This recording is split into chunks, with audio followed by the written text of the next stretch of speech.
नमस्कार, स्वागत है डीडी न्यूज के इस बुलेटिन में। मैं हूं अश्विनी कुमार मिश्र। आइए सबसे पहले नजर डालते हैं दिन भर की सुर्खियों पर। भारत शांति का पक्षधर, संघर्ष के लिए संवाद और कूटनीति ही समाधान। पश्चिम एशिया संघर्ष पर संसद में बोले विदेश मंत्री।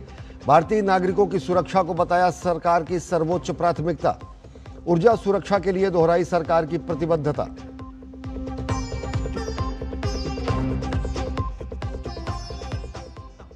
संसद में लोकसभा अध्यक्ष के खिलाफ अविश्वास प्रस्ताव को लेकर बढ़ी सियासी गर्मागर्मी।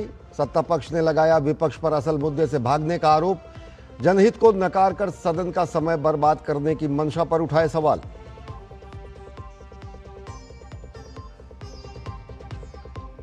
प्रधानमंत्री नरेंद्र मोदी ने देश के युवाओं के स्वास्थ्य, कौशल और शिक्षा पर दिया विशेष जोर। पोस्ट बजट वेबिनार में प्रधानमंत्री ने फिर दोहराई विकसित भारत के संकल्प की प्रतिबद्धता।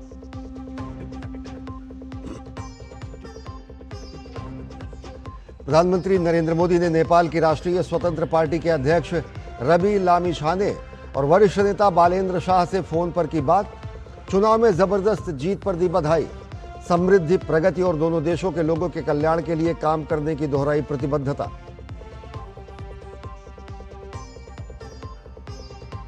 पश्चिम बंगाल में चुनाव तैयारियों को लेकर चुनाव आयोग की समीक्षा बैठक।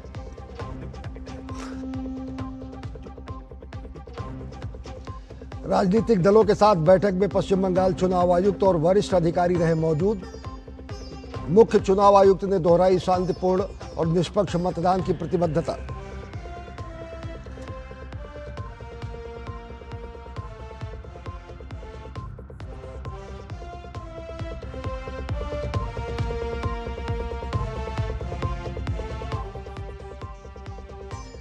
दिल्ली शराब नीति मामले में हाईकोर्ट ने सीबीआई की याचिका पर अरविंद केजरीवाल और मनीष सिसोदिया से मांगा जवाब। सीबीआई ने घोटाले से जुड़े सबूत होने का किया दावा। दिल्ली भाजपा प्रदेश अध्यक्ष वीरेंद्र सचदेवा ने शराब घोटाले को बताया आम आदमी पार्टी का आपराधिक षड्यंत्र।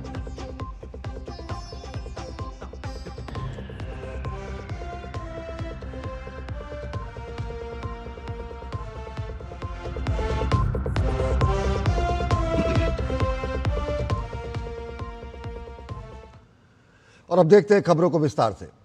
पश्चिम एशिया में जारी संकट को लेकर विदेश मंत्री डॉक्टर एस जयशंकर ने आज संसद के दोनों सदनों में बयान दिया।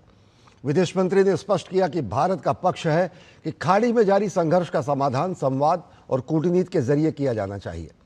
डॉक्टर एस जयशंकर ने कहा कि भारतीयों की सुरक्षा और देश की ऊर्जा जरूरतों को पूरा करना सरकार की सर्वोच्च प्राथमिकता है।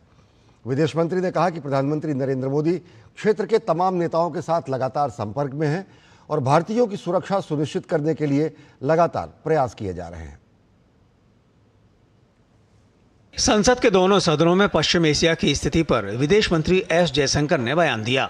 उन्होंने कहा कि प्रधानमंत्री नरेंद्र मोदी पश्चिम एशिया की स्थिति पर लगातार नजर रख रहे हैं और सरकार का मानना है कि सभी मुद्दों के समाधान के लिए संवाद और विचार विमर्श किया जाना चाहिए। डॉक्टर एस जयशंकर ने कहा कि प्रधानमंत्री नरेंद्र मोदी की अध्यक्षता में मंत्रिमंडल की सुरक्षा मामलों की समिति की भी बैठक हुई, जिसमें क्षेत्रीय सुरक्षा, आर्थिक गतिविधियों और खाड़ी देशों में रहने वाले भारतीय समुदाय की सुरक्षा की समीक्षा की गई। विदेश मंत्री ने कहा कि प्रधानमंत्री नरेंद्र मोदी घटनाक्रम पर बारीकी से नजर रख रहे हैं और संबंधित मंत्रालय प्रभावी प्रतिक्रिया सुनिश्चित करने के लिए समन्वय कर रहे हैं, जबकि प्रधानमंत्री नरेंद्र मोदी ने खुद पश्चिम एशिया के नेताओं से बात की है। By highlighting the three guiding factors of our approach. 1. India is in favor of peace and urges a return to dialogue and diplomacy. We advocate de-escalation, restraint, and ensuring the safety of civilians. 2. The well-being and security of the Indian community in the region is our priority. We will continue to work with the governments of the region towards that end. And 3. Our national interest, including energy security and trade flows, will always be paramount. विदेश मंत्री ने कहा कि हमारे राष्ट्रीय हित हमेशा सर्वोपरि रहेंगे, जिसमें ऊर्जा सुरक्षा और व्यापारिक लक्ष्य शामिल हैं। डॉक्टर एस जयशंकर ने कहा कि भारतीय उपभोक्ताओं का हित हमारे लिए हमेशा सर्वोच्च प्राथमिकता रहा है। For our energy security, I also seek to address that particular concern. Government remains committed to ensuring that fully taking into account availability, costs and risks of the energy markets. For us, the interests of the Indian consumer has and will always be the overriding priority. खाड़ी देशों में रहने वाले और काम करने वाले भारतीयों को लेकर सरकार ने साफ किया कि वहां लगभग 1 करोड़ लोग हैं, जबकि कुछ हजार भारतीय ईरान में अध्ययन कर रहे हैं। उन्होंने कहा कि वहां फंसे भारतीयों को सुरक्षित वापस लाने के लिए हर संभव प्रयास किए जा रहे हैं। विदेश मंत्रालय में इसके लिए विशेष नियंत्रण कक्ष भी बनाए गए हैं और दूतावासों ने आपात स्थिति के लिए हेल्पलाइन नंबर भी जारी किए हैं। Wherever there has been a partial opening of airspace, we have approved and undertaken commercial flights, including non-scheduled flights, for the return of Indian passengers. Our estimate is that about 67,000 of our nationals have done so as a result. Doctor S Jaishankar ने कहा कि भारत तनाव कम करने, संवाद और कूटनीति का पक्षधर है। संसद में विदेश मंत्री के बयान के बाद देश के सामने सरकार की नीति और उसके प्रयास साफ हो गए हैं, जिसमें अपने लोगों की सुरक्षा और आर्थिक हित सर्वोपरि हैं। अनुज यादव और शैलेंद्र मिश्र के साथ Rishi Kumar, DD news, Delhi. Israel America का ईरान के साथ जारी संघर्ष 10वें दिन भी जारी है। दोनों ओर से एक दूसरे पर हमले जारी हैं और बयानबाजी भी नहीं रुक रही है। कल ईरान के तेल डिपो को हमला करने के बाद आज भी इजराइल ने ईरान के कई ठिकानों पर हमले किए, तो ईरान ने तेल अवीव पर हमला कर इजराइल को नुकसान पहुंचाने का दावा किया है। इस संघर्ष के बीच कच्चे तेल के दामों में आज भी बढ़ोतरी देखने को मिली और इसके बाद दुनिया में तेल की निर्बाध आपूर्ति को लेकर बहस तेज हो गई है। इस सबके बीच ईरान ने पूर्व सर्वोच्च नेता आयतुल्लाह अली खामनेई के बेटे मुश्तबा खामनेई को ईरान का नया सर्वोच्च नेता चुन लिया है।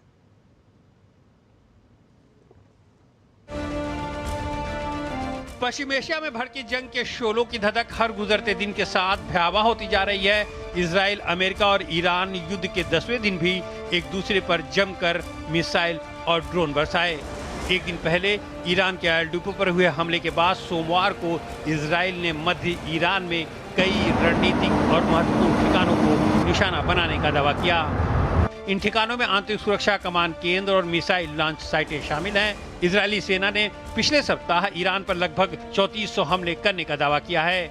वहीं ईरान ने भी हाइफा समेत इजराइल के दूसरे शहरों पर जमकर मिसाइलें दागी। बताया जा रहा है कि संदिग्ध क्लस्टर बम विस्फोट में एक व्यक्ति की मौत हो गई है, जबकि कई अन्य घायल हो गए हैं। वहीं ईरान खाड़ी देशों में अमेरिकी ठिकानों पर हमले जारी रखे हुए है। खाड़ी क्षेत्र में अब तक कम से कम 10 लोग मारे गए हैं, जिनमें से अधिकांश सुरक्षाकर्मी या विदेशी कामगार थे। कतर, कुवैत, संयुक्त अरब अमीरात और सऊदी अरब ने भी रात भर में नए हमलों की बात कही है। खाड़ी देशों में बहरीन में युद्ध की शुरुआत के बाद से किसी भी हमले में सबसे अधिक हताहतों की संख्या दर्ज की गई है। ड्रोन हमले में 4 बच्चों सहित 32 नागरिक घायल हो गए हैं। दोनों पक्षों पर एक दूसरे के पानी साफ करने वाले संयंत्र को निशाना बनाने का आरोप लग रहा है। सऊदी अरब ने ईरानी हमलों की कड़ी निंदा करते हुए इसे अरब इस्लामी और मित्र देशों के खिलाफ बताया है। वहीं कतर ने ईरान पर धोखेबाजी का आरोप लगाया है। इस पर जवाब देते हुए ईरान के विदेश मंत्रालय ने कहा है कि अगर अन्य देशों के क्षेत्रों का इस्तेमाल ईरान पर हमले के लिए होता है तो ईरान को स्वयं की रक्षा करने का अधिकार है। युद्ध का असर अब वैश्विक ऊर्जा बाजार पर साफ दिखाई देने लगा है। अंतर्राष्ट्रीय बाजार में कच्चे तेल की कीमतें तेजी से बढ़ते हुए $115 प्रति बैरल के पार पहुंच गई हैं। वहीं ब्रेंट क्रूड में भी 26% की तेजी दर्ज की गई है। इसकी कीमत करीब $117 प्रति बैरल तक पहुंच गई है। 2022 के बाद कच्चा तेल पहली बार $100 के ऊपर पहुंचा है। बहरीन की सरकारी तेल कंपनी बापको एनर्जीज ने अपनी एक्टिविटीज पर फोर्स म्यूजियोर घोषित किया है। इसका मतलब है कि अगर किसी वजह से तेल की सप्लाई प्रभावित होती है तो कंपनी की उसकी जिम्मेदारी नहीं मानी जाएगी, क्योंकि हालात उसके कंट्रोल से बाहर हैं। वहीं इजराइल लेबनान में ताबड़तोड़ हमले जारी रखे हुए है। ह्यूमन राइट्स वॉच ने सोमवार को अपनी रिपोर्ट में इजरायली सेना पर दक्षिणी लेबनान के एक गांव पर गैर कानूनी तरीके से सफेद फास्फोरस वाले गोले दागने का आरोप लगाया है। इस बीच खबरों के मुताबिक ईरान ने पूर्व सर्वोच्च नेता अली खामनेई के बेटे मुश्तबा खामनेई को ईरान का नया सर्वोच्च नेता चुन लिया है। 56 साल के खामनेई को 88 मेंबर वाली एक्सपर्ट असेंबली ने देश के सबसे ऊंचे पद पर चुना है। तेहरान स्थित भारतीय दूतावास ने भारतीय नागरिकों से आग्रह किया है कि वे दूतावास से पूर्व समन्वय के बिना देश के बाहर यात्रा के लिए ईरान की किसी भी जमीनी सीमा के निकट न जाएं। एक परामर्श में दूतावास ने कहा कि ईरान की स्थलीय सीमाओं की ओर जाने की कोई भी गतिविधि दूतावास से स्पष्ट निर्देश मिलने के बाद ही की जानी चाहिए। दूतावास ने कहा कि ईरान के क्षेत्र से एक बार बाहर निकलने और किसी तीसरे देश में प्रवेश करने में असमर्थ होने पर दूतावास किसी भी तरह की सहायता प्रदान करने की स्थिति में नहीं होगा। भारतीय नागरिक तेहरान स्थित भारतीय दूतावास के आपातकालीन संपर्क हेल्पलाइन नंबर 989128109115 989128109102 989128109109 और 989932179359 पर संपर्क कर सकते हैं। और साथ ही साथ ईमेल का पता है cons.tehran@mea.gov.in। इस माध्यम से ईमेल करके और हेल्पलाइन नंबरों पर फ़ोन करके कोई भी भारतीय नागरिक जो विदेश में रह रहा है, तेहरान में रह रहा है, वो जानकारी प्राप्त कर सकता है, मार्गदर्शन प्राप्त कर सकता है। वहीं बहरीन स्थित भारतीय दूतावास ने क्षेत्रीय परिस्थितियों को देखते हुए सोमवार को एक एडवाइजरी जारी की। दूतावास ने बहरीन में रह रहे सभी भारतीय नागरिकों से सतर्क रहने और आवश्यक सावधानी बरतने की अपील की है। दूतावास ने कहा कि भारतीय नागरिक दूतावास और स्थानीय प्रशासन द्वारा जारी सभी अपडेट और सलाह का पालन करें। दूतावास ने स्पष्ट किया कि बहरीन में भारतीय दूतावास सामान्य रूप से काम कर रहा है। आपात स्थिति में सहायता के लिए दूतावास ने 24/7 हेल्पलाइन नंबर भी जारी किए हैं, जिनमें 973-3941-8071 और 973-384-00433 शामिल हैं। दूतावास ने यह भी बताया है कि बहरीन में फंसे भारतीय नागरिकों, विशेष रूप से टूरिस्ट या शॉर्ट टर्म वीज़ा पर आए लोगों को प्राथमिकता देते हुए उन्हें सऊदी अरब के रास्ते भारत भेजने की व्यवस्था की जा रही है। इसके लिए रियाद स्थित भारतीय दूतावास सऊदी के सरकार से व्यक्तिगत रूप से ट्रांजिट वीज़ा की मंजूरी ले रहा है। जारी एसओपी के अनुसार यात्रियों के लिए भारत जाने के लिए कंफर्म हवाई टिकट होना अनिवार्य है। साथ ही उन्हें रियाद स्थित भारतीय दूतावास द्वारा जारी नोट वर्बल या फिर फॉर्मल नोट सऊदी इमिग्रेशन अधिकारियों को दिखाना होगा। सऊदी ट्रांजिट वीज़ा 72 से 96 घंटे तक के लिए मान्य होगा। ट्रांजिट वीज़ा की सुविधा चाहने वाले भारतीय नागरिक अपनी रिक्वेस्ट या अपना आवेदन welto.bahrain@mea.gov.in पर भेज सकते हैं। अमेरिका और इजराइल द्वारा ईरान पर हमले के बाद से ही पश्चिम एशिया में तनाव लगातार बढ़ता जा रहा है। पिछले 10 दिनों से पश्चिम एशिया के कई देश संघर्ष के मुहाने पर खड़े हैं। इस सबके बीच इंदिरा गांधी अंतर्राष्ट्रीय हवाई अड्डे ने यात्रियों के लिए एडवाइजरी जारी की है। ये एडवाइजरी खासकर उन यात्रियों के लिए जारी की गई है जो इन देशों की यात्रा करना चाहते हैं। एयरपोर्ट अथॉरिटी की ओर से कहा गया कि इन क्षेत्रों में तनाव का असर हवाई जहाज़ के संचालन पर भी पड़ सकता है, लिहाजा सभी यात्री अपनी फ़्लाइट संबंधी तमाम जानकारियों के लिए आधिकारिक वेबसाइट चेक करते रहें। साथ ही यात्रा संबंधी किसी भी जानकारी के लिए यात्री हेल्पलाइन नंबरों का भी उपयोग कर सकते हैं। संसद के बजट सत्र का दूसरा चरण आज से शुरू हुआ। पहले दिन में दोनों सदनों में हंगामा देखने को मिला। लोकसभा में अध्यक्ष ओम बिरला के खिलाफ विपक्ष द्वारा लाए गए अविश्वास प्रस्ताव पर आज चर्चा होनी थी, लेकिन विपक्ष लगातार हंगामा करता रहा और इसके चलते लोकसभा कई बार के स्थगन के बाद दिन भर के लिए स्थगित हो गई। विपक्षी दल अपने ही लाए गए अविश्वास प्रस्ताव पर चर्चा न करके पश्चिम एशिया पर तुरंत चर्चा की मांग कर रहे थे और इसके बाद सदन में जमकर शोर शराबा हुआ। शुरुआती हंगामे के बाद राज्यसभा में कुछ विधायी कामकाज देखने को मिला और बीजेपी ने कांग्रेस और विपक्षी दलों के विरोध पर कई सवाल खड़े किए हैं। बजट सत्र के दूसरे चरण में पहले ही दिन संसद के दोनों सदनों में खूब हंगामा देखने को मिला। लोकसभा में विपक्षी दल स्पीकर ओम बिरला के खिलाफ अविश्वास प्रस्ताव तो लेकर आए, लेकिन चर्चा में हिस्सा लेने से बचते रहे, जिसके चलते सदन की कार्यवाही को कई बार स्थगित करना पड़ा। दरअसल कांग्रेस सहित सभी विपक्षी दल अपने ही अविश्वास प्रस्ताव के खिलाफ स्थगन प्रस्ताव लाकर मध्य एशिया के मुद्दे पर चर्चा की मांग करने लगे। विपक्ष के इस रवैये पर संसदीय कार्य मंत्री किरण रिजिजू सहित पूरे सत्ता पक्ष ने निशाना साधते हुए कहा कि विपक्ष को पता ही नहीं है कि उसे करना क्या है।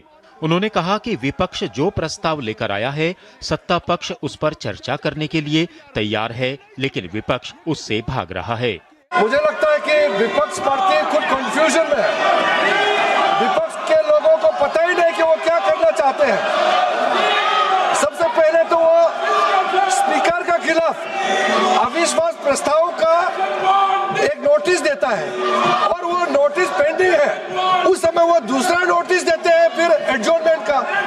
एक बेसिक डेकोरम होता है, संविधान का, इस सदन का रूल होते हैं, इन लोगों को कोई लेना देना नहीं इससे। आपने नो कॉन्फिडेंस लाया स्पीकर के खिलाफ, जो रेयरली आता है। स्पीकर साहब ने पूरी गरिमा का परिचय देते हुए एक त्रुटिपूर्ण प्रस्ताव को भी स्वीकार कर लिया और कोई कानूनी आवश्यकता नहीं है, फिर भी वो सदन में प्रिजाइड नहीं कर रहे हैं। आज हम लोग बहस के लिए तैयार हैं, कांग्रेस के तमाम फालतू तर्कों का जवाब देने के लिए तैयार हैं और वो भागे हुए हैं। इनका कोई इंटरेस्ट देश में नहीं है, इनका कोई इंटरेस्ट भारत के लोगों के विकास में नहीं है, इनका कोई इंटरेस्ट विकसित भारत में नहीं है, इनका कोई इंटरेस्ट आत्मनिर्भर भारत में नहीं है, इनका कोई इंटरेस्ट देश आगे बढ़े इसमें नहीं है। इनका इंटरेस्ट राजनीति करके अपनी ओछी राजनीति को आगे बढ़ाने का है, जो मोदी जी के नेतृत्व में कभी संभव नहीं होगा। वहीं बैठे रहोगे और घटते चले जाओगे, ये ध्यान में रखें। आज लिस्ट ऑफ बिजनेस में क्लियरली लिखा है कि इसके ऊपर हम चर्चा करेंगे। रेजोल्यूशन उन लोगों को मूव करना है। कुछ कांग्रेस के लोग जो इनिशिएशन करने के लिए कह रहे हैं स्पीकर के नो कॉन्फिडेंस के मोशन के ऊपर, कई opposition party they are not ready, तो मूव भी करना चाहते हैं, उसी के साथ ही साथ तो वो चर्चा भी नहीं चाहते हैं। दूसरी ओर विपक्षी दल सदन के अंदर और बाहर दोनों जगह प्रदर्शन कर मध्य एशिया के मुद्दे पर चर्चा की मांग करने लगे, जबकि विदेश मंत्री एस जयशंकर ने संसद के दोनों सदनों में इस मुद्दे पर भारत सरकार के रुख को स्पष्ट किया, लेकिन विपक्ष का हंगामा जारी रहा। What the party was agitating for was to have an opportunity to discuss the issue. We can ask questions about energy security. Oil prices have gone up very high today. We are worried about the shortage of gas in the country.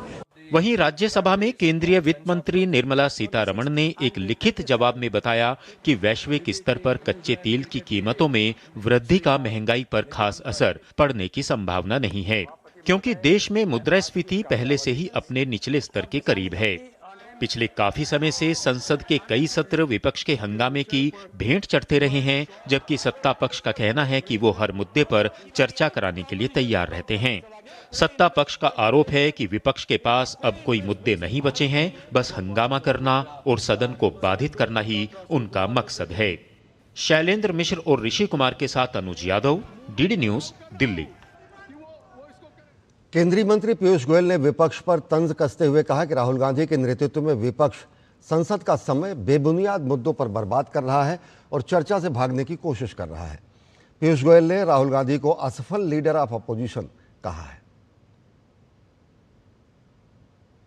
इनको ना तो कोई parliamentary procedure समझ है, ना ये constitution की इज्जत करते हैं। जब से Rahul Gandhi leader of opposition बने हैं, उनके मन में शायद संसद चलाने की इच्छा ही नहीं है।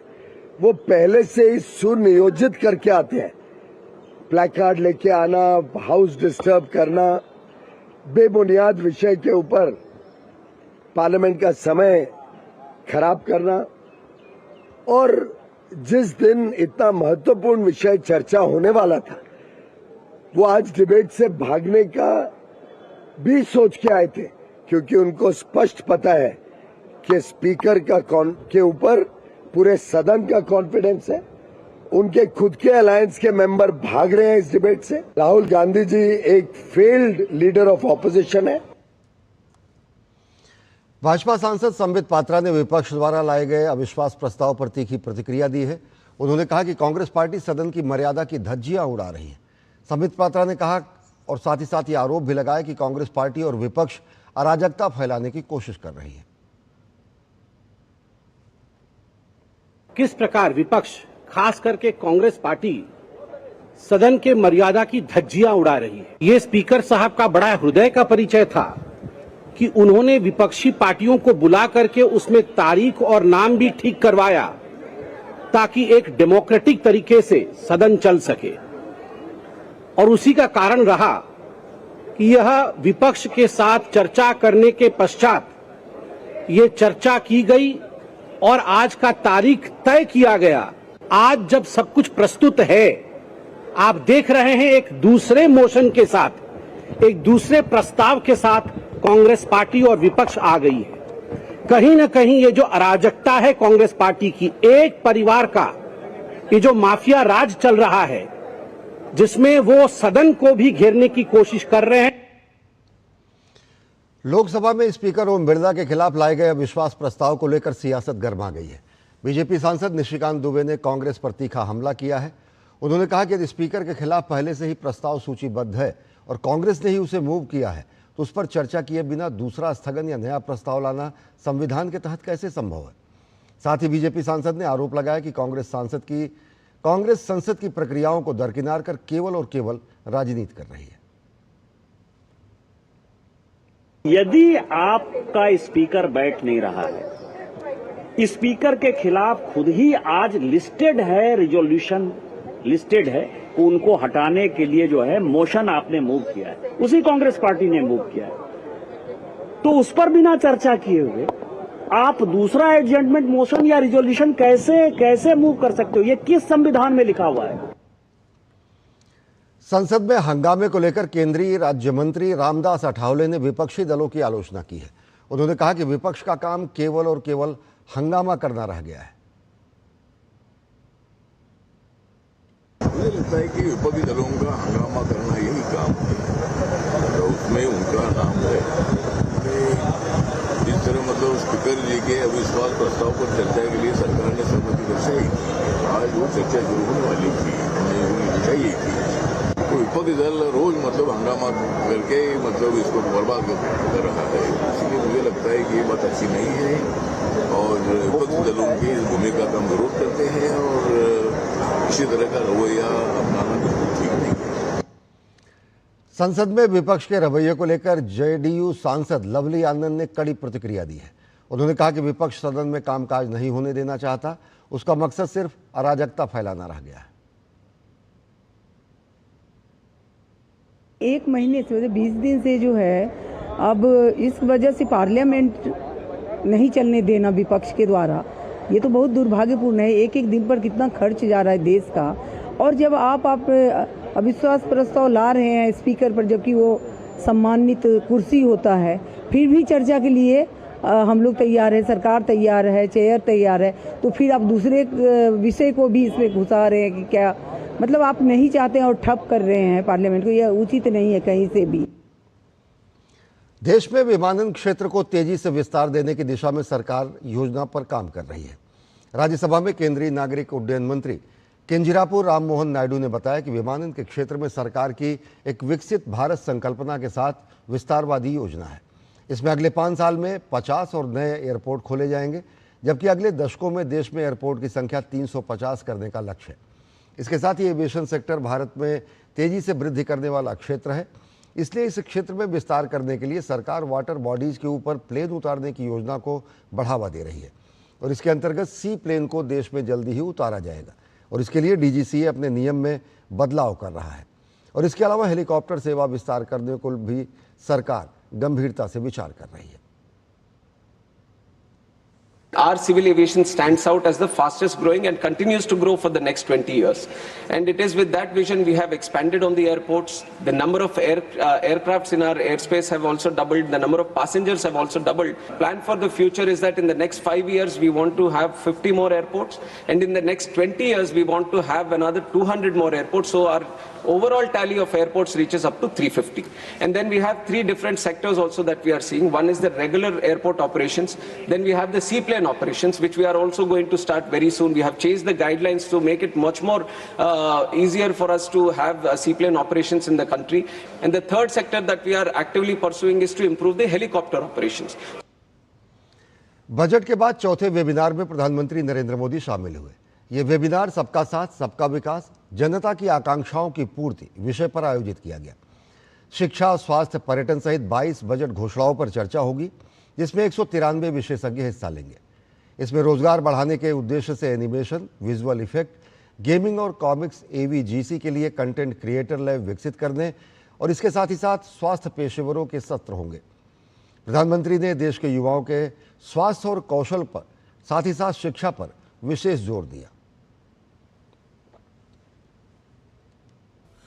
देश में एजुकेशन को एम्प्लॉयमेंट और एंटरप्राइज से जोड़ने की दिशा में लगातार काम हो रहा है। यूनिवर्सिटी टाउनशिप जैसे नए मॉडल्स में हमारी इसी अप्रोच का प्रतिबिंब है। आज भारत एवीजीसी सेक्टर यानी एनिमेशन, विजुअल इफेक्ट्स, गेमिंग और कॉमिक्स को बढ़ावा दे रहा है। भारत इनोवेशन ड्रिवन इकोनॉमी की ओर बढ़ रहा है। प्रधानमंत्री ने कहा कि युवाओं की आकांक्षाओं को पूरा करना सरकार की प्रतिबद्धता है।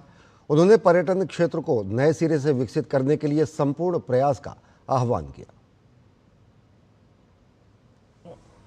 टूरिज्म और कल्चर रोजगार के नए अवसर बढ़ाने में बड़ी भूमिका निभाते हैं। जब किसी स्थान पर टूरिज्म बढ़ता है तो उस स्थान या उस शहर की ब्रांडिंग भी बढ़ जाती है। इससे उस शहर का ओवरऑल डेवलपमेंट भी बहुत तेज हो जाता है। भारत में ऐसे ऐतिहासिक स्थलों की कोई कमी नहीं है, लेकिन लंबे समय तक टूरिज्म कुछ चुनिंदा स्थानों तक ही सीमित रह गया। अब हमें देश के कोने कोने में टूरिस्ट डेस्टिनेशन को नए सिरे से डेवलप करने पर फोकस कर रहे हैं। प्रधानमंत्री नरेंद्र मोदी ने नेपाल की राष्ट्रीय स्वतंत्र पार्टी आरएसपी के नेताओं रवि लामिछाने और बालेंद्र शाह से बात की और उन्हें चुनाव में जीत के लिए बधाई दी। प्रधानमंत्री नरेंद्र मोदी ने सोशल मीडिया प्लेटफॉर्म एक्स पर लिखा, राष्ट्रीय स्वतंत्र पार्टी आरएसपी के अध्यक्ष रवि लामिछाने और आरएसपी के वरिष्ठ नेता बालेंद्र शाह के साथ फोन पर सौहार्दपूर्ण बातचीत हुई। दोनों नेताओं को उनकी चुनावी जीत और नेपाल चुनाव में आरएसपी की जबरदस्त सफलता के लिए बधाई दी। नई सरकार के लिए शुभकामनाएं व्यक्त की और दोनों देशों की पारस्परिक समृद्धि, प्रगति और कल्याण के लिए उनके साथ मिलकर काम करने की भारत की प्रतिबद्धता को दोहराया। मुझे विश्वास है कि हमारे संयुक्त प्रयासों से आने वाले वर्षों में भारत और नेपाल के संबंध नई ऊंचाइयों को छुएंगे।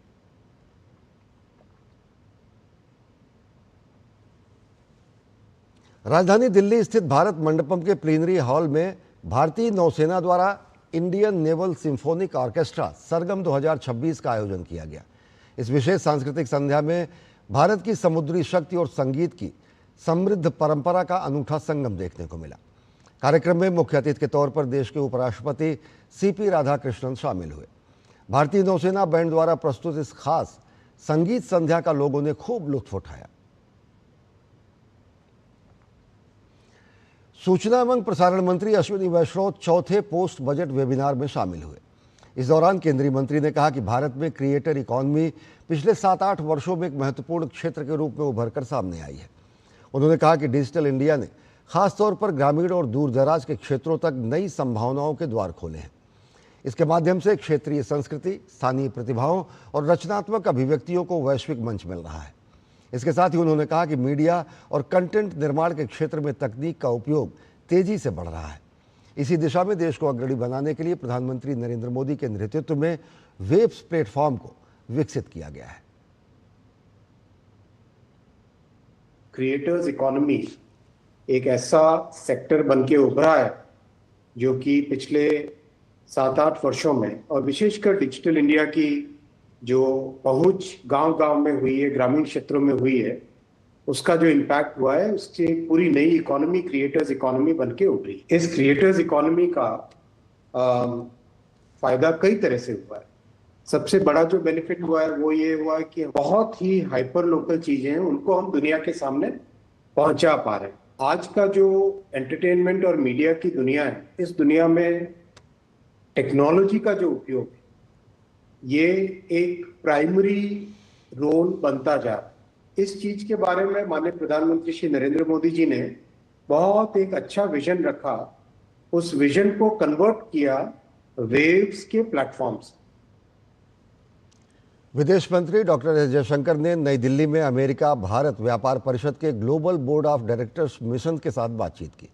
विदेश मंत्री ने अपने सोशल मीडिया प्लेटफॉर्म एक्स पर लिखा, वैश्विक चुनौतियों के बावजूद भारतीय उद्योग जगत के दिग्गज भारत और संयुक्त राज्य अमेरिका के आर्थिक रिश्तों को लेकर काफ़ी सकारात्मक दिखाई दे रहे हैं। उन्होंने भरोसा जताया कि आने वाले समय में भारत अमेरिका की आर्थिक साझेदारी और मजबूत होगी। दिल्ली में सोमवार को आयोजित नेशनल आईपी अवार्ड्स में केंद्रीय वाणिज्य एवं उद्योग मंत्री पीयूष गोयल शामिल हुए। कार्यक्रम का उद्देश्य देश में नवाचार की संस्कृति को बढ़ावा देना और बौद्धिक संपदा के प्रति जागरूकता को बढ़ावा देना था। कार्यक्रम में देश भर के इनोवेटर्स, स्टार्टअप्स, उद्योग जगत और संस्थानों के बौद्धिक संपदा के क्षेत्र में उनके योगदान के लिए सम्मानित किया गया। इस मौके पर नवाचार, शोध और तकनीकी विकास को बढ़ावा देने पर भी जोर दिया गया। कार्यक्रम को संबोधित करते हुए केंद्रीय मंत्री पीयूष गोयल ने कहा कि भारत तेजी से एक नवाचार आधारित अर्थव्यवस्था की ओर बढ़ रहा है और सरकार स्टार्टअप्स, शोधकर्ताओं और उद्यमियों को प्रोत्साहित करने के लिए लगातार कदम उठा रही है।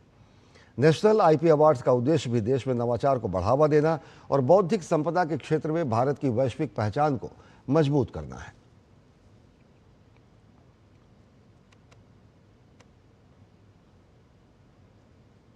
The award, for which I would like to compliment all the winners today, will encourage them to do better in the years to come and will also encourage all the others to aspire to be on the stage for future years to earn the same recognition and respect that today's award winners have rightfully been recognized for.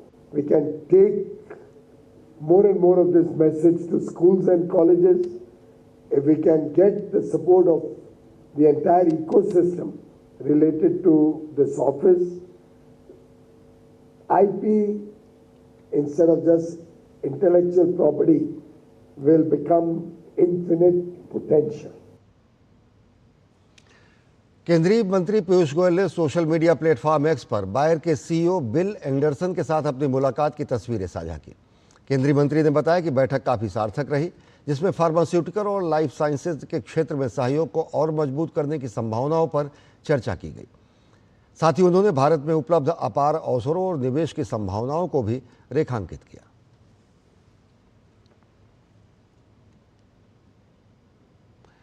पश्चिम बंगाल में होने वाले विधानसभा चुनाव से पहले केंद्रीय चुनाव आयोग की फुल बेंच चुनाव तैयारियों का जायजा लेने कोलकाता पहुंची। चुनाव आयोग ने सभी राजनीतिक दलों के प्रतिनिधियों से बैठक की और उनके विचार जाने और वहीं शांतिपूर्ण और सुरक्षित निष्पक्ष चुनाव कराने का भी भरोसा जताया।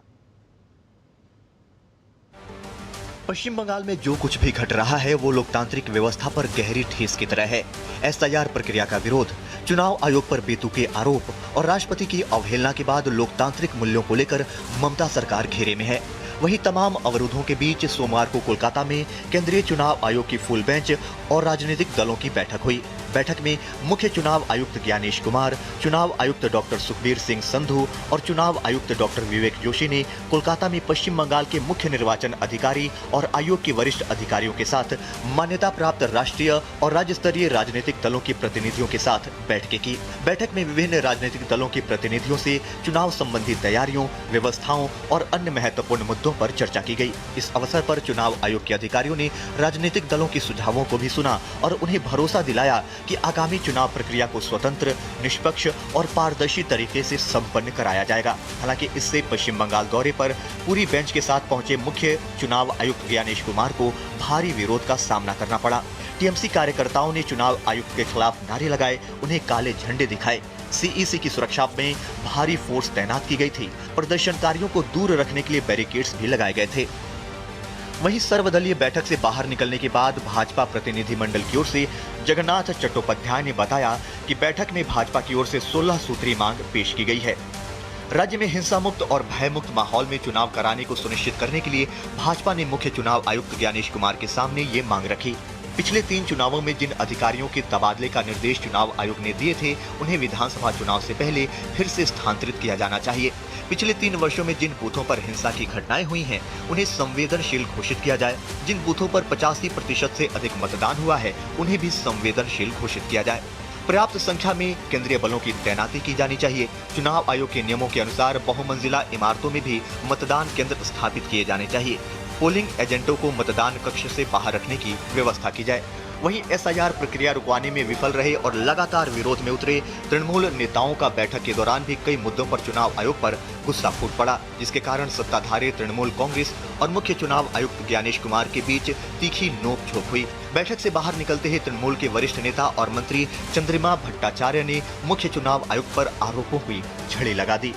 हिंसा मुक्त और भय मुक्त परिवेश में बंगाल में चुनाव कराने के लिए इलेक्शन कमीशन का 16 दफा अपना मेमोरेंडम जमा किया है और effective utilization of the central force और यहाँ का जो प्रदेश का जो तंत्र है, सरकारी तंत्र, इसको न्यूट्रलाइज करने के लिए उनको प्रयास करने के लिए कई दफा हमने सुझाव दिए हैं। हमको बोले कि आप शाउट मत कीजिए। अरे हम लोग तो शाउट करने के लिए नहीं गए। अगर हमारा गला का जोर है तो हम जोर से ही बोलेंगे। वो खुद बोलते हैं और किसी को बोलने तो नहीं देते। वहीं भाजपा ममता सरकार पर पश्चिम बंगाल दौरे पर आई आयोग की टीम का सहयोग न करने का आरोप लगा रही है। निर्वाचन कमीशन जो काम कर रहा है, बंगाल में जल्दी से जल्दी चुनाव हो और वोटर लिस्ट फेयर हो जाए, जल्दी तैयार हो जाए, इसके लिए। लेकिन ममता बनर्जी और उनकी सरकार, उनके कर्मचारियों का लगातार असहयोग के कारण ये लंबित हुआ है। अभी देखिए, मजिस्ट्रेट नहीं है, कर्मचारी नहीं है, दूसरे प्रदेश से ला करके एसआईआर को पूरा किया जा रहा है। तो ममता बनर्जी किस बात के लिए है? खाली धरना देने के लिए? मुझे लगता है कि मई के बाद तो परमानेंटली धरना देना पड़ेगा। पश्चिम बंगाल की मुख्यमंत्री ममता बनर्जी लगातार 3 बार से राज्य की मुख्यमंत्री हैं, लेकिन अब उनकी पकड़ जनता पर ढीली पड़ती जा रही है। इसका गवाह बन रहा है उनका धरना प्रदर्शन। ममता बनर्जी के धरना स्थल पर अपेक्षित भीड़ नहीं जुटने से सियासी चर्चा तेज हो गई है। चुनाव आयोग और एसआईआर मुद्दे को लेकर आयोजित इस धरने में सीमित संख्या में ही समर्थक दिखाई दिए। मंच के सामने कई कुर्सियां खाली नजर आईं। आलम यह है कि टीएमसी के कार्यकर्ता भी धरना स्थल पर नहीं पहुंच रहे। विपक्षी दलों ने इसे लेकर तंज कसते हुए कहा कि जनता का समर्थन अब पहले जैसा नहीं रहा। वहीं तृणमूल कांग्रेस का कहना है कि ये धरना प्रतीकात्मक विरोध के रूप में आयोजित किया गया था और पार्टी कार्यकर्ता लगातार इसमें शामिल हो रहे हैं। फुटपाथ में जो पार्टी बना था वही पार्टी फिर फुटपाथ में आ गया और इसीलिए तृणमूल का भविष्य कुछ नहीं है। ये सारे तृणमूल कार्यकर्ताओं को मालूम हो गया, इसीलिए कोई नहीं आ रहा है। हिंदू मुसलमान सारे इकट्ठा होकर तृणमूल कांग्रेस को हटाएगा। सीपीएम से बुरी हालत तृणमूल कांग्रेस का होगी। केंद्रीय चुनाव आयोग की फुल बेंच ने पश्चिम बंगाल के प्रशासनिक अधिकारियों के साथ भी बैठक की। चुनाव आयोग ने अपने दौरे के बारे में बताया है कि पश्चिम बंगाल में चुनावी तैयारियों का व्यापक आकलन किया है और प्रशासनिक व सुरक्षा इंतजामों की समीक्षा भी की है। बैठक के दौरान राष्ट्रीय और राज्य स्तर की कई राजनीतिक पार्टियों के प्रतिनिधियों से बातचीत कर उनकी राय और सुझाव लिए गए। राजनीतिक दलों ने आयोग द्वारा चलाए जा रहे स्पेशल इंटेंसिव रिवीजन यानी कि एसआईआर अभियान की सराहना करते हुए निर्वाचन आयोग पर भरोसा जताया। पार्टियों ने चुनाव के दौरान मतदाताओं को डराने धमकाने और हिंसा की घटनाओं को रोकने के लिए कड़े कदम उठाने की मांग की। दलों ने बड़ी संख्या में केंद्रीय सशस्त्र पुलिस बल तैनात करने और हर मतदाता की सुरक्षा सुनिश्चित करने पर जोर दिया। मुख्य चुनाव आयुक्त ज्ञानेश कुमार ने आश्वासन देते हुए कहा कि भारत में चुनाव पूरी तरह कानून के अनुसार कराए जाते हैं और पश्चिम बंगाल में स्वतंत्र, निष्पक्ष और पारदर्शी चुनाव सुनिश्चित करने के लिए आयोग कोई कसर नहीं छोड़ेगा। उन्होंने स्पष्ट किया, मतदाताओं या चुनाव कर्मियों के खिलाफ हिंसा और डराने धमकाने की घटनाओं पर शून्य सहिष्णुता की नीति अपनाई जाएगी। कुल मिलाकर निर्वाचन आयोग ने साफ संकेत दिया है कि पश्चिम बंगाल में होने वाले विधानसभा चुनाव को शांतिपूर्ण, सुरक्षित और निष्पक्ष तरीके से कराने के लिए व्यापक तैयारी की जा रही है। ब्यूरो इनपुट के साथ सौरभ दत्ता की रिपोर्ट, टीडी न्यूज। बीते दिनों निचली अदालत से राहत पाने वाले अरविंद केजरीवाल और उनके साथ 23 लोगों को आज दिल्ली हाई कोर्ट से करारा झटका लगा। सीबीआई ने निचली अदालत के फैसले को हाई कोर्ट में चुनौती दी थी और इसके बाद हाई कोर्ट ने केजरीवाल सहित सभी 23 लोगों को नोटिस जारी किया है। सीबीआई के खिलाफ निचली अदालत की टिप्पणियों पर भी हाई कोर्ट ने रोक लगा दिया है। कोर्ट के इस फैसले के बाद बीजेपी एक बार फिर आम आदमी पार्टी पर हमलावर है और केजरीवाल पर आरोप लगाया है कि उनका झूठ ज्यादा दिन नहीं चल पाएगा। दिल्ली हाईकोर्ट ने कथित शराब घोटाले मामले में सीबीआई की याचिका पर सुनवाई करते हुए दिल्ली के पूर्व मुख्यमंत्री अरविंद केजरीवाल समेत सभी आरोपियों को नोटिस जारी कर जवाब मांगा है। दरअसल केंद्रीय जांच एजेंसी सीबीआई ने अरविंद केजरीवाल, मनीष सिसोदिया समेत अन्य की रिहाई को दिल्ली हाईकोर्ट में चुनौती दी है, जिसके बाद हाईकोर्ट ने ट्रायल कोर्ट की सीबीआई अधिकारियों के खिलाफ की गई टिप्पणियों पर रोक लगा दी है। यानी हाईकोर्ट के एक आदेश ने जहां सीबीआई को बड़ी राहत दी है, वहीं कैमरे के आगे कथित ईमानदारी के आंसू बहाने वाले अरविंद केजरीवाल एंड कंपनी के सत्य की जीत वाले दावे को बेजान कर दिया है। हाईकोर्ट में सीबीआई की याचिका स्वीकृत हुई तो दिल्ली भाजपा के प्रदेश अध्यक्ष वीरेंद्र सचदेवा ने इस फैसले का स्वागत किया। फैसला जो माननीय हाईकोर्ट की तरफ से दिया गया है कि जांच एजेंसी के खिलाफ इस निर्णय में जो टिप्पणियां की गई थी उस पर स्टे लगा दिया गया है, जरूरत नहीं थी उसकी। और साथ ही साथ ये भी स्पष्ट किया है कि इस आदेश का प्रभाव ईडी की कार्रवाई पर नहीं पड़ेगा। हाईकोर्ट में सीबीआई की तरफ से पेश हुए सॉलिसिटर जनरल तुषार मेहता ने दावा किया कि ट्रायल कोर्ट का आदेश ऐसा है जैसे बिना ट्रायल के ही आरोपियों को बरी कर दिया गया हो। उन्होंने ये भी कहा कि एजेंसी ने शराब नीति में हेरफेर के लिए साजिश और रिश्वतखोरी को दर्शाने वाले विस्तृत सबूत जुटाए थे, जिसे निचली अदालत ने नजरअंदाज कर दिया। हाईकोर्ट में सीबीआई के इस दावे के बाद भाजपा के नेता अरविंद केजरीवाल और उनके साथियों पर हमलावर हैं। या एक जनप्रतिनिधि के रूप में कहना चाहूं तो दिल्ली में जिस तरह से शराब पॉलिसी को लाकर दिल्ली का नाश करने की एक नीति बनाई गई वो अपने आप में शर्मनाक है। जिस तरह से सारे नियम कायदों को ताक पे रख दिया गया और दिल्ली को पानी देने की बजाय शराब में डुबोने की जो कोशिश थी वो शर्मनाक थी। कहीं ना कहीं दोबारा से एक आशा की किरण जगी है कि दिल्ली की जनता को लिकर स्कैम में निश्चित ही उच्च न्यायालय जस्टिस देगा। आपने देखा होगा कि राउज एवेन्यू कोर्ट का जो जजमेंट आया था उसमें उन्होंने कहा था कि इन्वेस्टिगेटिंग ऑफिसर्स के खिलाफ भी इंक्वायरी बिठाने के आदेश कर दिए थे। क्लियरली आज ऑनरेबल दिल्ली हाई कोर्ट असहमत था राउज एवेन्यू कोर्ट के इस वर्डिक्ट से और इसीलिए उन्होंने तुरंत स्टे ग्रांट करा है कि किसी भी प्रकार की इंक्वायरी जो अगर ऑफिसर्स के खिलाफ होनी थी उस पर स्टे ग्रांट करा है। सीबीआई के वकील सॉलिसिटर जनरल तुषार मेहता की दलील के बाद हाईकोर्ट ने यह सुनिश्चित किया है कि ट्रायल कोर्ट का फैसला ईडी की मनी लॉन्ड्रिंग जांच को प्रभावित न करे। साथ ही उच्च न्यायालय ने एक्साइज पॉलिसी केस की जांच करने वाले सीबीआई अफसर के खिलाफ डिपार्टमेंटल एक्शन लेने के ट्रायल कोर्ट के ऑर्डर पर भी रोक लगा दी है। इस मामले में अगली सुनवाई 16 मार्च को होगी, जिसमें सभी आरोपियों को अपना जवाब पेश करना है। Bureau report, DD news. Rouse Avenue court से कथित शराब घोटाला मामले में अरविंद केजरीवाल और अन्य को राहत मिली तो उन्होंने इसे राजनीतिक हथियार बना लिया। जिस शराब नीति ने अरविंद केजरीवाल की राजनीतिक छवि पर बट्टा लगा दिया, उसे वापस पाने के लिए कैमरे के सामने रोना धोना शुरू किया। निचली अदालत के फैसले पर जश्न मनाने लगे, लेकिन आज दिल्ली हाईकोर्ट ने नोटिस जारी कर केजरीवाल के जश्न की हवा निकाल दी। केजरीवाल समेत सभी आरोपियों के आरोप मुक्त किए जाने पर खुशी काफूर हो गई है। केजरीवाल ने निचली अदालत के आदेश पर राजनीतिक लाभ लेना चाहा था और जिसके बाद सीबीआई ने हाईकोर्ट में अपील दाखिल की और हाईकोर्ट ने आज नोटिस जारी की है। कट्टर ईमानदार वाली छवि का नैरेटिव फैलाना केजरीवाल ने शुरू किया, लेकिन अब ये पूरा का पूरा मामला अपील के तौर पर हाईकोर्ट दिल्ली में लंबित है। सेना प्रमुख जनरल उपेंद्र द्विवेदी ने सोमवार को तमिलनाडु में defence service staff college Wellington का दौरा किया और सेना में किए जा रहे बदलाव और भविष्य की चुनौतियों के लिए उसकी तैयारी पर एक विस्तृत व्याख्यान दिया।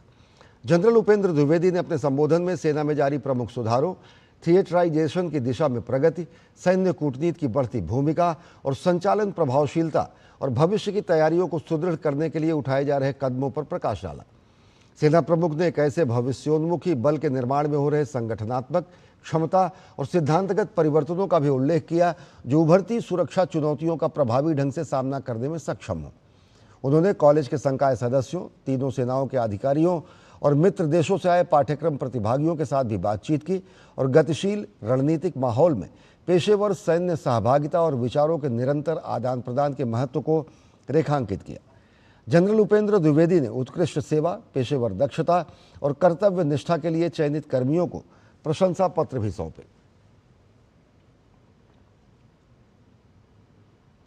भारत और मॉरिशस के बीच व्यापक आर्थिक सहयोग और साझेदारी का समझौता दोनों देशों के आर्थिक रिश्तों को नई मजबूती दे रहा है। इस समझौते से व्यापार, निवेश और सेवा के क्षेत्र में नए अवसर खुलेंगे। आइए देखते हैं भारत मॉरिशस मुक्त व्यापार समझौते पर हमारी खास report.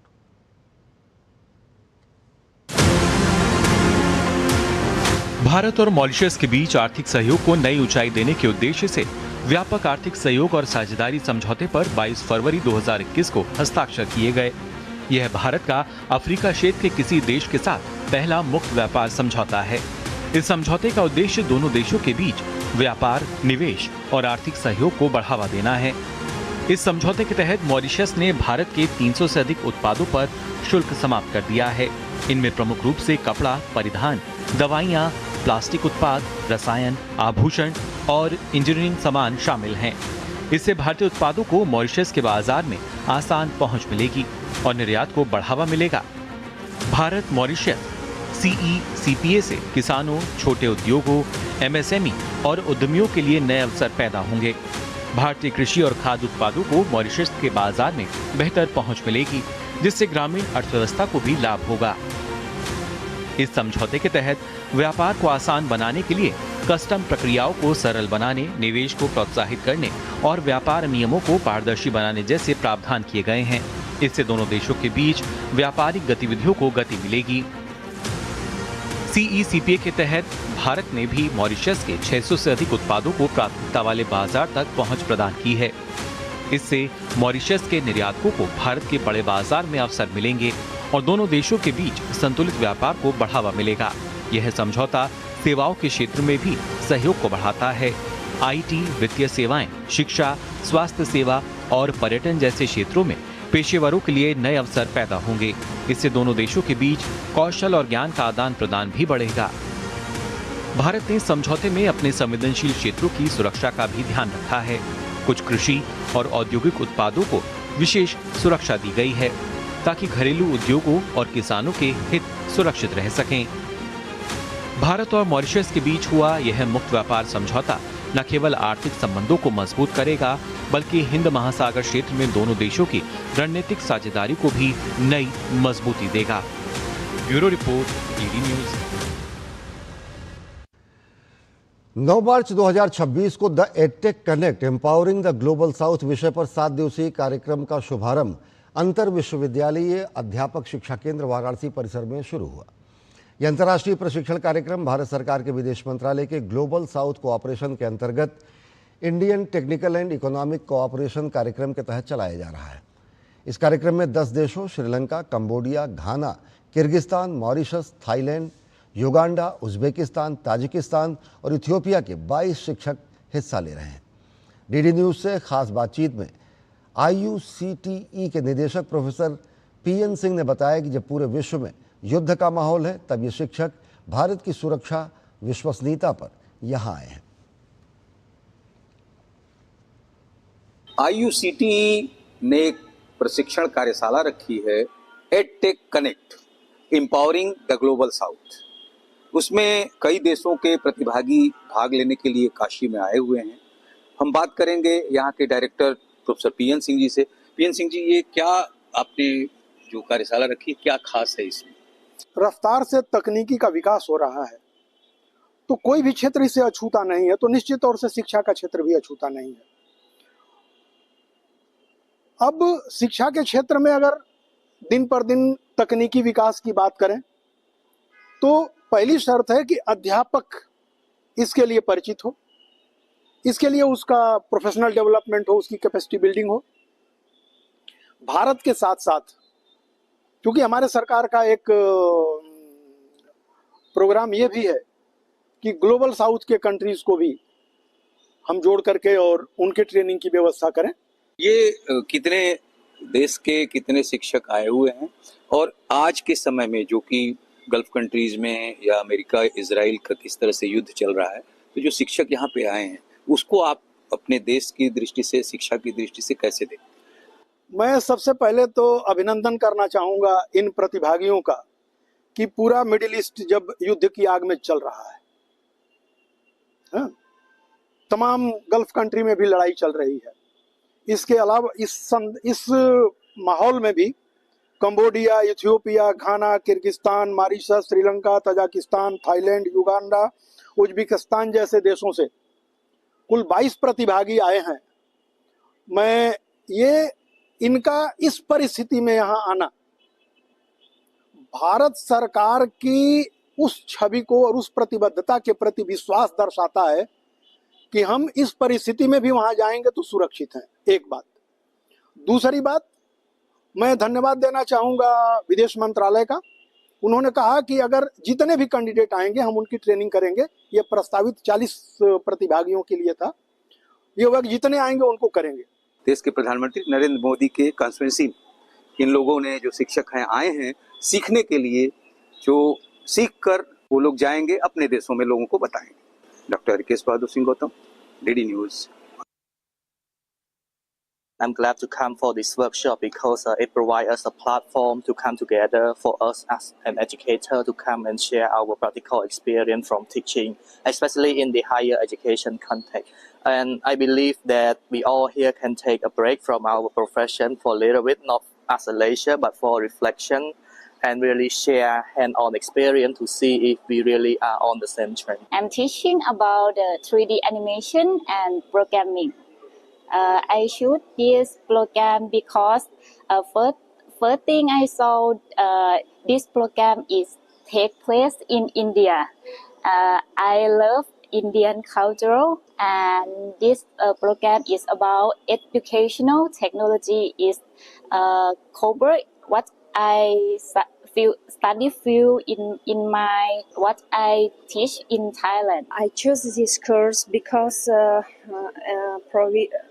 provides an excellent opportunity to enhance my knowledge and skills in IT technology while gaining international experience. It will support my professional development and help improve the quality in my university. The main reason I'm here is India, as far as I'm concerned, it's more technologically advanced. And so what I'm looking for is not high-end technology. So, we are developing countries. So I want to know how to manage with the kind of, with the technology, the resources, the infrastructure that we already have. So something like South to South cooperation. So that is what I'm expecting from the program. तो काशी में बह रही ज्ञान गंगा का अनुभव ले रहे हैं 22 देशों के शिक्षक और अध्यापक। रुक करते हैं अगली खबर की तरफ।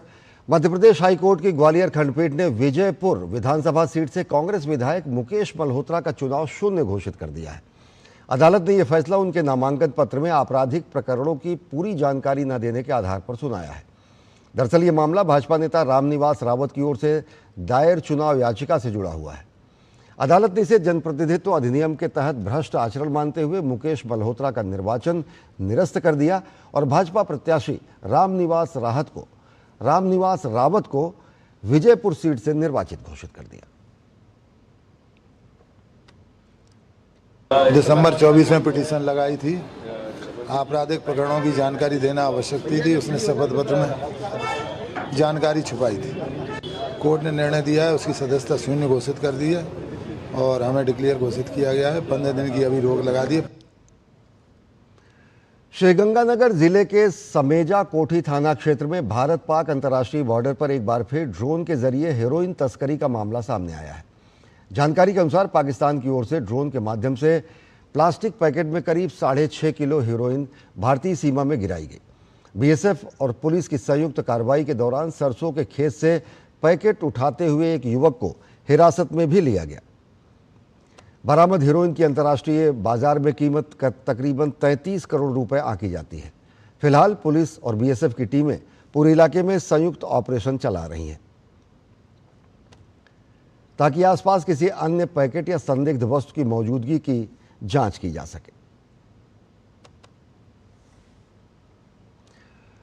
और पश्चिम एशिया संकट के बीच देश में एलपीजी सिलेंडर की जमाखोरी और कालाबाजारी पर रोक लगाने के लिए सरकार ने कई अहम कदम उठाए हैं। सरकार ने एलपीजी सिलेंडर की बुकिंग की अवधि को 21 दिनों से बढ़ाकर 25 दिन कर दिया है ताकि अनावश्यक बुकिंग को रोका जा सके।